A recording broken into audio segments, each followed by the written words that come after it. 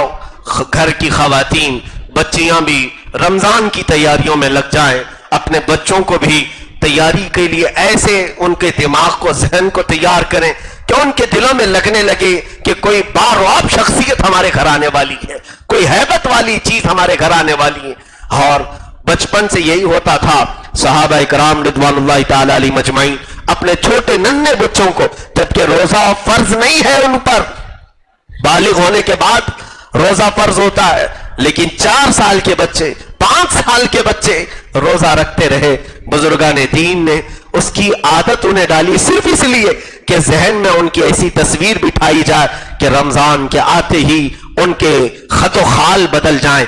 زندگی میں ہم نے آج بھی دیکھا ہے، ہمیں بچپن میں جو بتایا گیا تھا بزرگوں کے ذریعے سے، ہمارے والدین کے ذریعے سے، اس کا اثر آج بھی ہوتا ہے۔